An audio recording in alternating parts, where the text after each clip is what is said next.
I'm Clara, 31, a graphic designer. In my family, I'm known as the practical one. I came home for Christmas, driving 2 hours through the snow, carefully holding the lemon pie I'd baked just for my mom. When I walked into the dining room, pie still warm in my hands, I stopped. 6 plates gleamed under the chandelier. My seat at the table was gone, not moved, gone. My mother, Helen, smiled at me, like she was reporting the weather. "It's just immediate family this year," she said. Then she slid a plate in front of my sister Nina's new fiancé, Mark. I looked at the table again. Uncle Neil was there. So was his new girlfriend of 3 months. The room went quiet in my head. The sound of their laughter just dissolved. I set the pie on the counter. I didn't make a sound. I didn't cry. I just turned around and left. I sat in my car, the pie on the passenger seat, and watched my breath fog the glass. My hands were perfectly steady. I pulled out my phone and opened my banking app. Have you ever realized, in one perfect, awful moment, that you're not family, you're just funding? I drove home. The 2-hour drive back to my apartment felt like an eternity. The buffalo cold seeped right through the car doors, a damp chill that matched the one spreading through my chest. On the radio, Bing Crosby was humming, "I'll be home for Christmas." The irony was so thick it was suffocating. I wanted to laugh, or maybe scream. I just kept driving, my hands gripping the wheel. My apartment was dark when I got in. Cold. I flipped on the kitchen light, and the sudden brightness made me wince. I stood there for a long time, just breathing in the quiet. I set the lemon pie on my counter. It looked perfect, golden brown, dusted with sugar, untouched. All that effort, all that care, an offering they didn't even want. It felt symbolic. Years of effort, sitting there, getting cold. I hung my keys on the hook by the door. The familiar clink of the metal was the only sound. I kept thinking about my mother, Helen, about that flat, practical smile. I remembered her favorite phrase for me, the one she'd used since I was about 12. "And you, Clara," she'd say, ruffling my hair. "You're the practical one. You'll keep things running." I used to be proud of that. It felt important.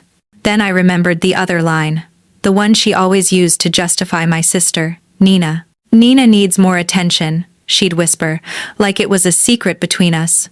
"She's the creative one. You're stronger, Clara. Stronger." For 20 years, I thought stronger was a compliment.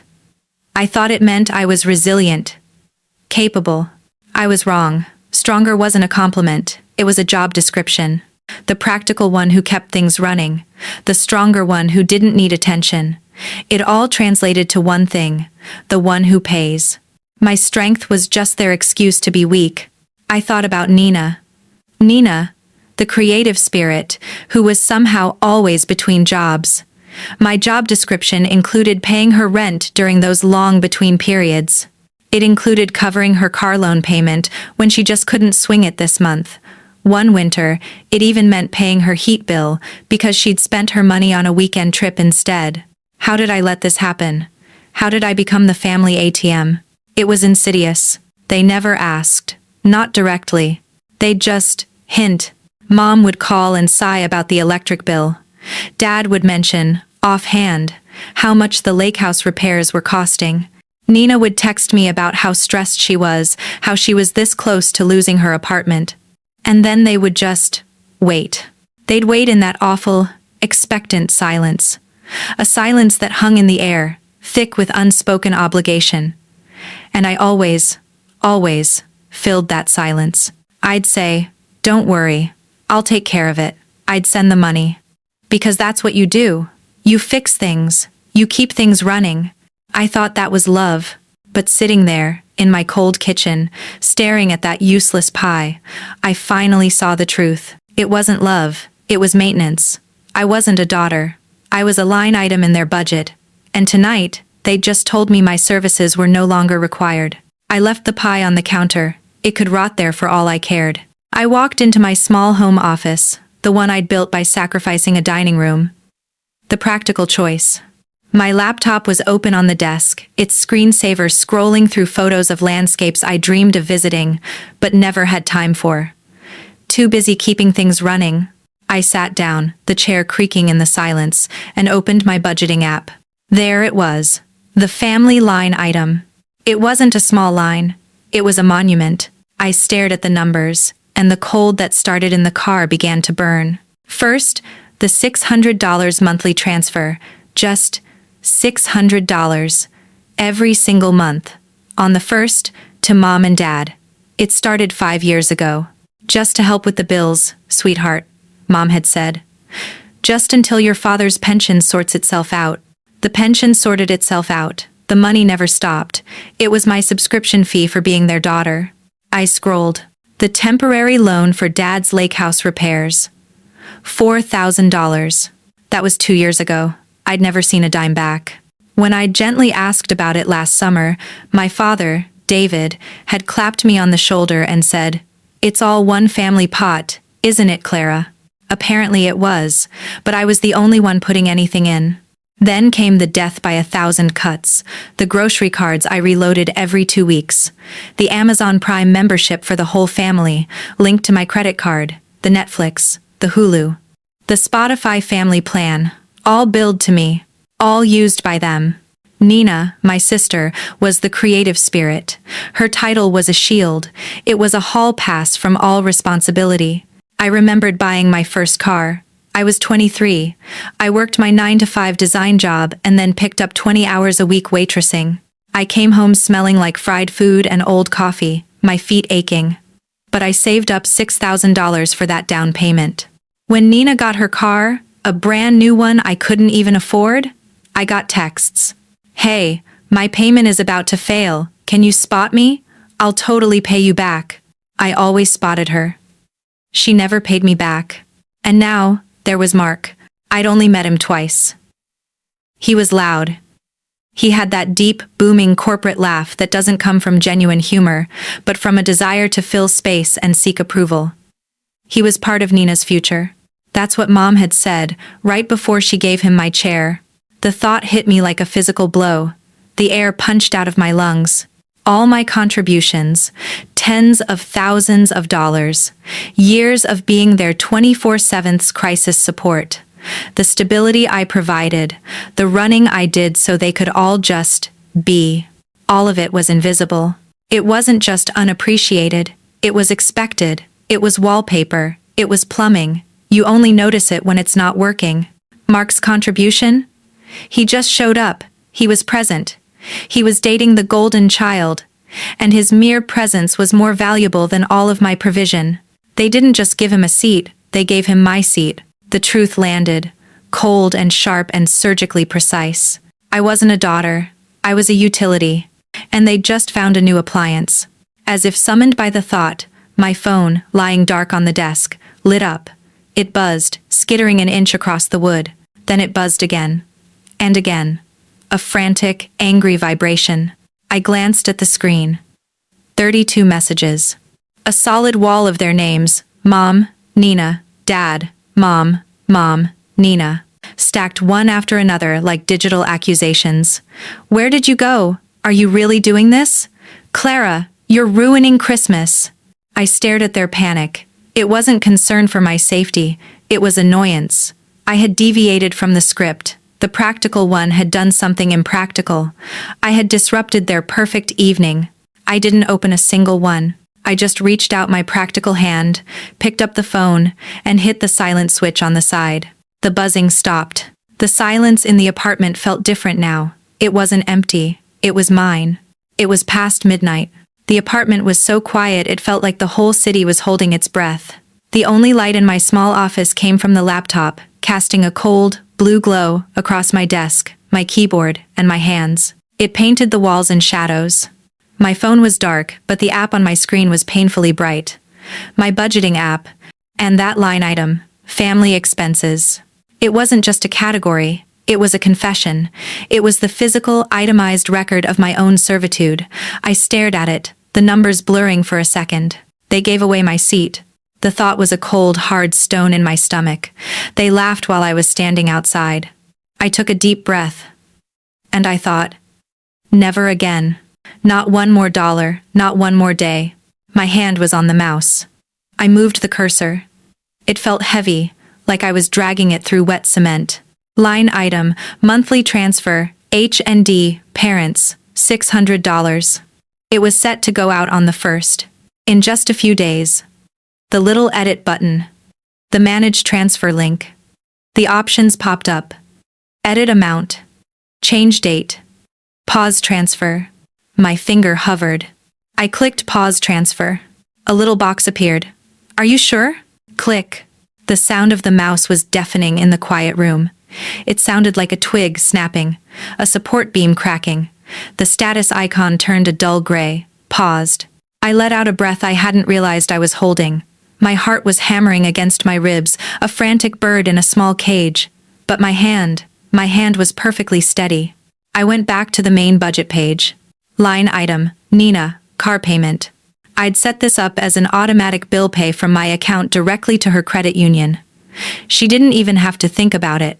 I'd made it easy for her. I was, after all, the practical one. I clicked over to my bank's portal. Found the recurring payment. Delete. Are you sure you want to delete this scheduled payment? My finger hit the enter key. Click. Gone. She'd probably get the notification in the morning, or, more likely, she wouldn't notice at all until 3 days later, when the payment failed and her bank sent her an angry alert. That wasn't my problem anymore. This part was almost fun. It was a digital purge. Amazon Prime, the one my card was linked to, the one they used for free shipping on everything from books to paper towels. Manage membership. End membership. Click. Netflix, account, log out of all devices. That would be a fun surprise for them. Click. Then, cancel membership. Click. Hulu, Spotify, family plan, the online grocery subscription I'd set up for mom just for basics. Click. Click. Click. Like turning off lights in a house that was no longer mine. One by one, the tiny, invisible threads that tethered their daily comfort to my bank account were severed. I leaned back in my chair, the springs groaning. The laptop screen was just a jumble of confirmation pages. Your subscription has been canceled. My chest was tight, but it wasn't panic. It was adrenaline. Each click wasn't an act of anger. It was an act of definition. Each one was a match being struck. I wasn't burning the bridge. I was finally lighting my own way out of the dark. I was showing myself where the edge was. For the first time in my life, I wasn't keeping things running. I was stopping them. Dead. The air in the room felt different. Lighter. Thinner. I could actually breathe. I got up and walked to the kitchen. The lemon pie was still there on the counter, a pale yellow ghost of my old life. I ignored it. It was 1 a.m., but I didn't care. I pulled out the coffee beans. I ground them. The loud, abrasive whir of the grinder ripped through the silence, and it was the most satisfying sound I had ever heard. As the coffee brewed, the smell filled the kitchen, rich, dark, and real. I poured a mug, wrapping my cold hands around the warm ceramic.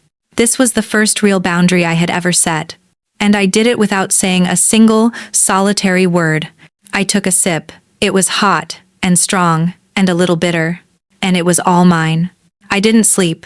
I must have dozed on the couch around 4 a.m., because the next thing I knew, the sun was casting a weak, gray light into the room. My coffee mug was on the floor, the contents cold and oily. And then, the knocking started. It wasn't a polite tap. It was a pounding, sharp, impatient, and righteous. The kind of knock that doesn't ask to be let in, it expects obedience. I knew exactly who it was. I sat there, listening to it echo through my small apartment. Pound, pound, pound. I let them go on for another full minute. I took a slow sip of the cold coffee, the bitter taste grounding me. Then, I walked to the door and opened it. There they were. My mother, Helen, and my sister, Nina. Their coats were unbuttoned, snow melting in their hair, their faces flushed and blotchy. They looked like they'd been driving for hours, fueled by pure indignation. My mother didn't say hello. She didn't say Merry Christmas. She just pushed past me, storming into my apartment. What did you do? Her voice was tight, high-pitched. What did you do, Clara? Nina followed her in, arms crossed, refusing to meet my eyes, her expression a perfect mask of sulking victimhood. My grocery card got declined, Mom snapped, whirling around to face me. At the register, in front of everyone. And Nina can't make her car payment. It's late. You canceled Prime. You're being cruel, Clara. Just cruel. Cruel, I repeated. The word sounded foreign. I'm cruel. For not paying your bills? I leaned against the doorframe, my arms folded. Or am I cruel because I left Christmas dinner? You weren't uninvited, Helen snapped, her eyes flashing. It was a smaller dinner. We didn't think you'd make such a scene. You gave away my seat, I said. My voice was quiet, but it cut through her hysteria. There was a plate for Mark. My mother's entire posture shifted. The fake panic vanished, replaced by a cold, hard certainty. She folded her arms. He is part of Nina's future, she said, her voice dropping. And frankly, Clara, we didn't think you'd care. You have no husband, you have no kids, and you make good money. And then she said it. The line that erased any doubt. The line that cut deeper than the empty chair.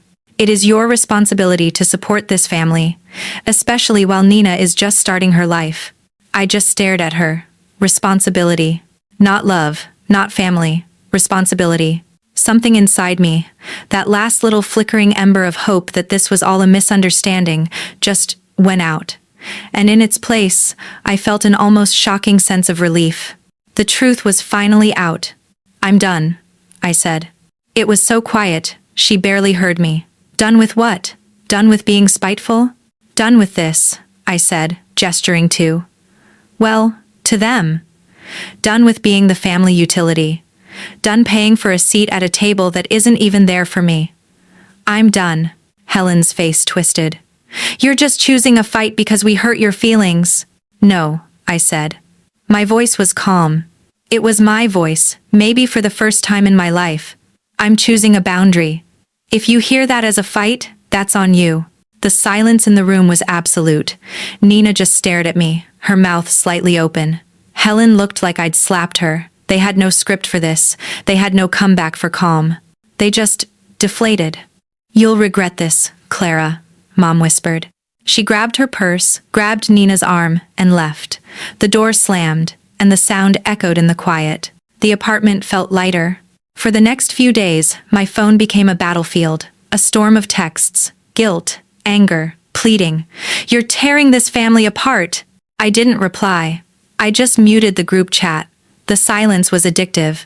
Then, on January 3rd, a message appeared from an unknown number. I almost deleted it. The text just said, Clara, this is Mark. I don't know if I should send this, but you deserve to hear it. Below it, an audio file. My thumb hovered, my heart suddenly cold. I pressed play. At first, just noise, forks clinking on plates, the faint sound of Christmas music, and then, their voices. From Christmas night, after I had left. Uncle Neil, so, how's the martyr doing? My mother, laughing. A light, tinkling laugh. Oh, probably sulking in her apartment.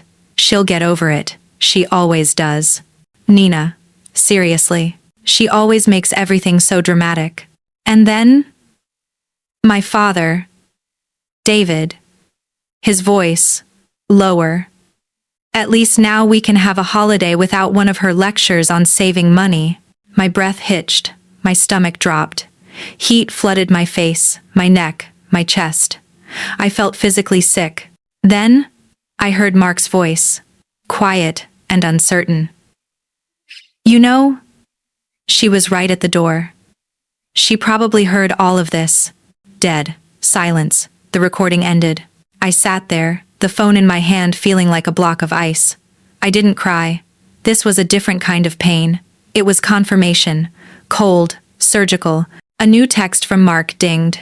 I'm sorry. I told Nina it was messed up. She got angry. I moved out this morning. The man who took my seat. The only one with a conscience. The final, devastating irony. They weren't just users. They were cruel. And they just assumed I was too stupid to ever find out. I deleted the audio file. I didn't need to. I could hear it in my sleep. My mother's laugh. She'll get over it. She always does. The hurt was different now. It wasn't hot, like anger. It was cold. It was clarifying. That recording wasn't an insult. It was a release. It severed the very last thread of guilt, the tiny, lingering voice that whispered I had overreacted. For a full week, the silence from my family was absolute. No texts, no calls, no angry knocks. It was peaceful. And then, one afternoon, another knock. This one was different. It wasn't the impatient, angry pounding from before. It was softer, hesitant, a little frantic. I opened the door. It was Mom and Nina, but this wasn't the indignant performance from last time. They looked broken. Helen's eyes were red and puffy, her hair was a mess, and there was a smudge of soot on her cheek. Nina just stared at the floor, hugging herself, visibly shaking. "Clara," Mom whispered, and her voice cracked. "Clara, thank God, there was a fire." I stood there, my hand on the doorknob. "In the kitchen," she rushed on, the words tumbling out. "A grease fire. It's bad, Clara. The kitchen is gone. Everything is black." She finally looked at me, her eyes wide and wet. "We need help, just a little, just until the insurance clears. We don't have anywhere to go." I waited. I watched the real tears run down her soot-stained face. I waited for her to say, "We're safe." I waited for her to say, "We were so scared," or "Thank God no one was hurt." She didn't. She just looked at me, her face a mask of desperate tragedy, her eyes expectant. There it was. Not, "We're safe," just, "We need." The emergency was different, but the transaction was identical.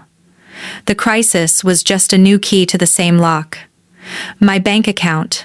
I didn't say anything. I just turned from the door, walked to the small table where I keep my mail, and picked up a white envelope. I'd prepared it, just in case. I walked back to the door and handed it to my mother. Helen's face flooded with a relief so profound it was almost grotesque. "Oh, Clara," she breathed, her fingers fumbling with the seal. Thank you, sweetheart. I knew you'd." She ripped it open. And she froze. Her entire body went rigid. The tears stopped. Instantly, she pulled out the contents. A single, crisp $50 bill. Her head snapped up. The desperate, homeless mother was gone. In her place was the cold, sharp woman from Christmas. "What is this supposed to be?" she hissed. I met her gaze. My voice was perfectly quiet, perfectly steady. "That," I said, "is what my seat at the table was worth." The silence was so complete I could hear the building's radiator hiss. "That's not fair," Nina whispered from behind her. It was the first time she'd spoken. I finally looked at my sister. Her face was pale. "Fair?" I said. "Neither was Christmas, Nina. Neither was that audio recording. You called me cold last year when I stopped paying your heat bill, remember? I guess you were right." I closed the door on my mother's face, her mouth open, the $50 bill clutched in her hand. The click of the deadbolt was the most satisfying sound in the world. 2 days later, there was one last knock. I almost didn't answer. I peeked through the peephole. It was Mark. I opened the door. He looked tired, his eyes shadowed. "I'm staying at a hotel," he said. "I moved out for good." "Why are you here, Mark?" He didn't answer right away. He just handed me a thick, white envelope. It was addressed to me. Clara. But the address was my parents' house. "It came in the mail yesterday," he said. "I saw it on the table. I think you need to see this." He met my eyes. Nina, she opened a credit card under your name." The air in my hallway turned to ice. I took the envelope. My hands weren't just shaking, they were numb. I walked back inside, leaving the door open, and spread the papers across my desk. It wasn't just a card, it was a statement. Page after page, receipts, bills. $8,000. Hotel stays in cities I'd never visited, restaurant bills I'd never eaten, and one charge for $650 from an upscale boutique called Baby and Me. For a stroller. A stroller. My knees buckled. I had to grab the desk to keep from falling. This wasn't needing help. This wasn't creative spirit. This was identity theft. This was a crime. I heard Mark's voice from the doorway, quiet, full of pity. "She said you'd understand, if you ever found out," he said. "She told me, She said you'd never press charges. Because your family. I stood there, staring at the papers. My office, my sanctuary, suddenly felt like a crime scene. 8,000,000 yuan. My eyes kept snagging on one line item. Baby and me, $650. For a stroller. A stroller. This wasn't a mistake. This wasn't a cry for help. This wasn't Nina borrowing money she intended to pay back.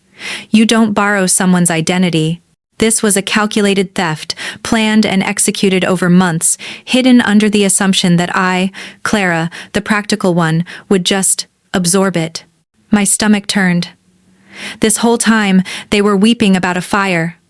While this evidence was in the mail. They weren't just liars. They weren't just users. They were criminals. I looked up, and Mark was still standing in the doorway, his face etched with pity. And that's when his last words hit me. She said you'd never press charges. Because your family. That line. It echoed in the ringing silence of my apartment. Because your family. It wasn't a relationship. It was a shield. It was a get-out-of-jail-free card. It was permission. They didn't just see my money as theirs for the taking. They saw my identity as theirs too. My name. My credit. My legal standing. They believed my love for them was a weakness they could exploit indefinitely. They believed I was so strong, so practical, that I would absorb any crime, any betrayal, just to keep the peace, just to keep things running. They miscalculated. The shock vanished, the nausea faded, and in its place, something cold, hard, and perfectly clear settled into my bones. It was the spine I had been missing my entire life. I picked up my phone. My hands weren't even shaking. Mark just watched, silent. I didn't call my mother. I didn't call Nina. I dialed the number on the back of my debit card. I went through the automated menus. When a human voice finally said, "Fraud Department, how can I help you?" I took a breath. "My name is Clara," I said, my voice as calm as a frozen lake. "I need to report a series of fraudulent charges, starting with a credit card that was opened in my name without my knowledge." One by one, I read them out. The hotel stays, the restaurants, the $650 stroller. I confirmed my identity. I answered their questions. I said yes, I am willing to press charges. When I hung up, the room felt different. Sharper. My next call was easier. I Googled identity theft lawyers in my city. I found one with 5 stars. I called. "My name is Clara," I said again. "I have just filed a police report for identity theft and fraud. I have bank statements, receipts, and an audio file confirming the character and intent of the parties involved. I need to know what my next steps are to protect myself." I forwarded the lawyer everything, every statement, the photos Mark had given me of the receipts, and the audio file. I sent it all. The fallout was immediate. It must have been an hour later, just as the sun was starting to set, that my phone exploded. Not just texts, calls, frantic, shrieking calls from Mom, from Nina. I let one go to voicemail. Clara, you pick up this phone. The bank called. The police called Nina. What did you do? You don't call the police on family. You don't do this." I listened to the message, my mother's voice cracking with pure, undiluted fear. Not sadness, not remorse, fear of consequences. Then, silence. After that one hysterical voicemail, the calls stopped. The texts stopped. The police had reached out to Nina. And the noise. The endless, demanding, guilt-tripping, manipulative noise that had been the soundtrack of my entire life. It finally ended. The process was slow. There were forms, signatures, but with every page I initialed, I felt lighter. I wasn't keeping things running anymore. I was shutting them down. March came. The snow, which had seemed permanent, finally began to melt. It dissolved from the sidewalks in dirty, gray rivers, leaving behind the grit and salt of the long winter. The air smelled of damp earth and thawed pavement. The legal process had been grinding in the background, a low, mechanical hum in my life. I'd just approved the final mock-up for a client's rebrand when my lawyer called.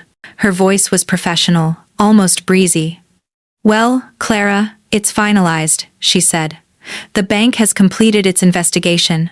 All fraudulent charges have been reversed. Your name is completely cleared, and they've issued a formal apology for the oversight.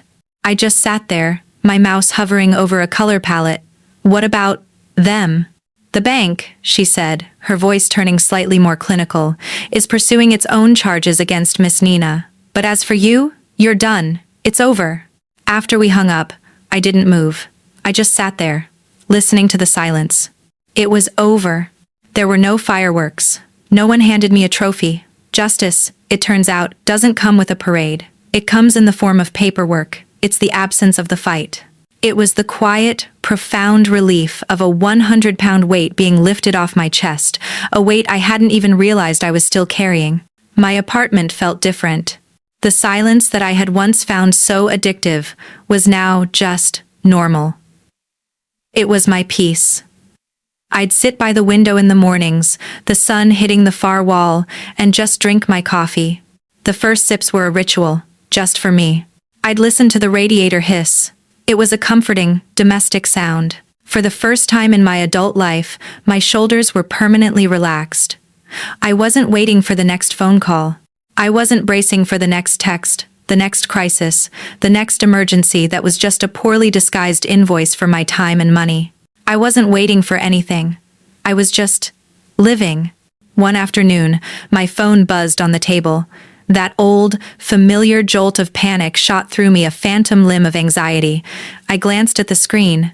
Voicemail, Dad. My thumb hovered over the delete button. My hand was actually shaking. I'd heard nothing from any of them, not since the police got involved. I didn't have to listen. I pressed play. I heard him clear his throat. His voice was soft. Softer than I remembered, and tired. Hey, sweetheart, he said. I don't know if you'll even listen to this, but I have to say it. You were right. I stopped breathing. You were right, he repeated, his voice thick. I treated you, like a safety net, not a daughter. And when you finally stepped away, the whole house just fell. Your mom, she's not ready to admit it. And Nina, well, Nina's Nina. She's in a lot of trouble, Clara, but I see it now. We built a family that only made noise when it needed something. He was quiet for a long second. I could hear his breath. I'm sorry. I really am. I hope someday you'll talk to us again. Not for money, just to talk. The message ended. I didn't cry. I didn't call him back. I just saved the message. I saved it. Not to forgive them. Not to open the door. But as proof. Proof that I wasn't crazy. Proof that I hadn't been cruel. Proof that the truth, my truth, had finally landed. A few days later, I was cleaning out my desk and found it. The old spiral notebook, the one where I used to meticulously track family expenses. I flipped it open. The pages were a graveyard of my old life. Nina, car payment, $600, H&D. Nina, rent, lake house, temporary loan. I picked up a pen. On the last empty line, at the bottom of the last page, I wrote one final entry. The debt is paid. I closed the cover. The sound of the cardboard thudding shut was final. That evening, I was washing dishes. I opened a cupboard I rarely used and saw it, shoved in the back. The lemon pie dish. The ghost of Christmas. I pulled it out. The one I had carried into that house. My rejected offering. I stood at the sink, running the water, watching it get hot. I poured in the soap and put the dish in. I washed it, methodically, scrubbing away the last invisible traces of that night. The faint scent of dried lemon rose up with the steam. I rinsed it, dried it until it gleamed, and put it away. Not to use again. Just to be clean. I stood by my window, looking out at the city lights. For years, I thought family meant endurance. I thought practical meant I had to keep everything running. I thought strong meant I had to carry everyone else's weight, no matter what it cost me. Now, I know strength isn't about how much you can carry, it's about what you're willing to put down. I came home for Christmas once, looking for a seat at their table. Instead, I found something infinitely better. I found my own peace. If you've ever been left standing where your chair should have been, tell me your story in the comments. You are not alone. And don't forget to subscribe.